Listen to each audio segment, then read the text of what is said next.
Please rise for the Pledge of Allegiance.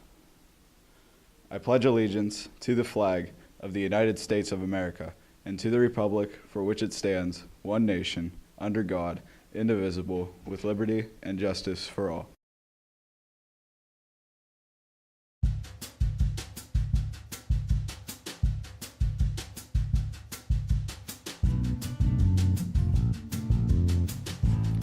Germs. They live everywhere. They can be found in the air, on food, plants, and animals. And little do you know, germs are most commonly found on your own body. That includes your hands. Knowing about germs and taking the proper steps to avoid catching or spreading them are the first steps to a cleaner society. Let's take a look at this ordinary game of cards. A simple activity, like this one, can be a high point of spreading germs.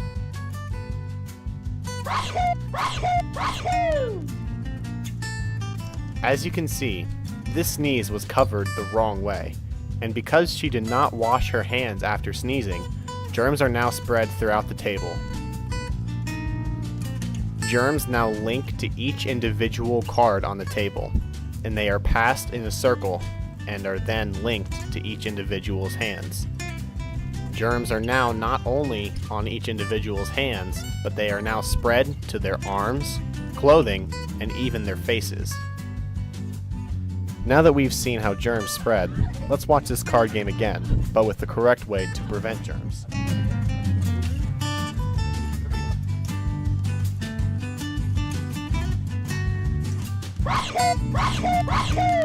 As you can see here, this sneeze was covered the correct way. This helps stop the spread of germs a lot better than you probably think it does. This prevents the germs from getting on each individual's hands, clothing, and their faces. So please everyone, wash your hands and take notice to the hand sanitizing stations throughout the school. Follow these steps and before you know it, you'll be living a clean and happy lifestyle.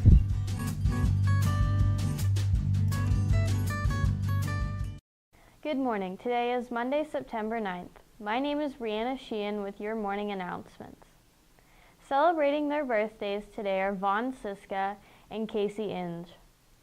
Attention seniors, the class of 2014 picture will be taken Friday, September 13th at 2 o'clock at the stadium. Seniors will be dismissed at 1:45 and are permitted to drive. Please wait for Officer Tesseri to escort you to the stadium. Any shirt that is made with a message on it must be shown to Miss Phillips prior to the picture. Any questions, please see a member of the stylist staff or Miss Phillips. Juniors and seniors, if you would like to meet with any admissions representatives, please see Mrs. Ponchak in the counseling office. A representative from the U.S. Army will be here on Wednesday, September 11th. Any junior or senior interested in speaking with them should sign up with Mrs. Ponchak in the guidance office. Mount Aloysius will be hosting fall open houses on Sunday, October 27th and Sunday, November 10th. Please see the guidance office for more details. There will be a meeting for Scholastic Quiz members on Tuesday, September 10th at 2:30 in room 224 of the middle school. Anyone who would like to join Scholastic Quiz is encouraged to attend the meeting also. If you can't attend the meeting, please see Miss Rogers. This is a reminder that dues are due to Mrs. Blackburn or an officer by Friday, September 13th. Any high school or middle school student interested in joining the high school and middle school reading team should sign up in the library. If you have any questions, please see Miss Phillips or Mrs. Baker. There are now sign-ups for any high school student in grades 9 through 12 who are interested in participating in Bots IQ in Mr. Saylor's room. TSA is now welcoming new members. Stop in room 109 if you are interested. There will be a World Languages Club meeting September 10th after school in room 215. There are now sign-ups in the high school office for Service Club. Please sign up if you are interested in getting some service hours or just want to help out your community. The first meeting will be next Friday. All chorus students who wish to audition for PMEA pre-auditions must sign up in the chorus room on the blackboard. You also must see Mr. Donath for information and music. Do this as soon as possible. Sign-ups for after-school individual lessons starting next week are posted on the chorus room door. Group lessons will take place after school on Mondays and Wednesdays, and individual lessons are on Tuesdays and Thursdays. Please see Mr. Donath with any questions you may have. Any students wishing to join chorus, please see Mr. Donath or Mr. Anton. We would like to have you. A new policy for PEP assembly attendance has been created. Unfortunately, during PEP assemblies last year, there were some incidents of students being disrespectful or disruptive.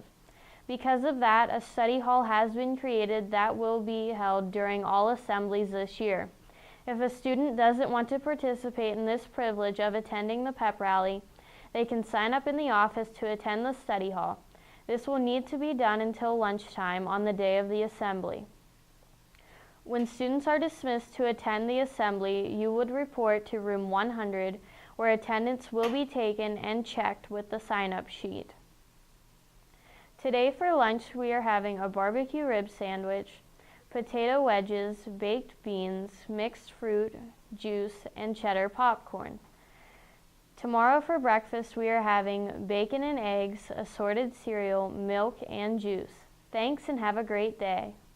On this day in history.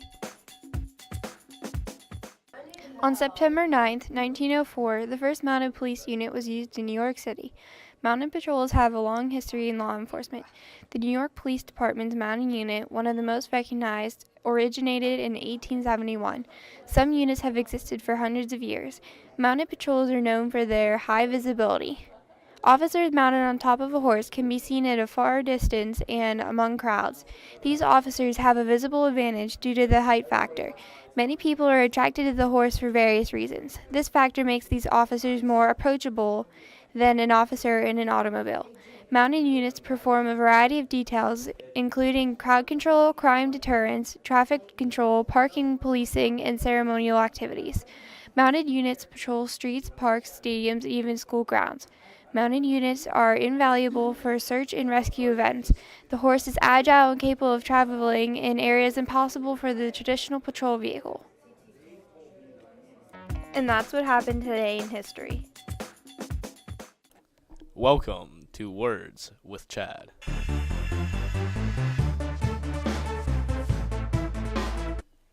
Today's word of the day is fomite. It's a noun, an object, as a dish or an article of clothing that may be contaminated with infectious organisms and serve in their transmission. An example is the bacteria can be spread by direct contact through fomites such as clothes, towels, and bed sheets. And that's Words with Chad.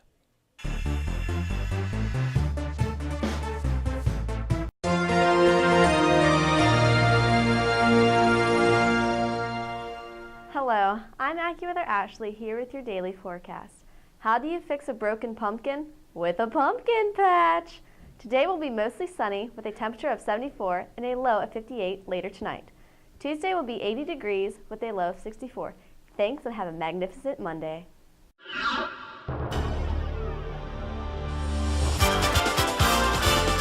Good morning. I'm Ramblin' Ryan here with your daily dose of sports.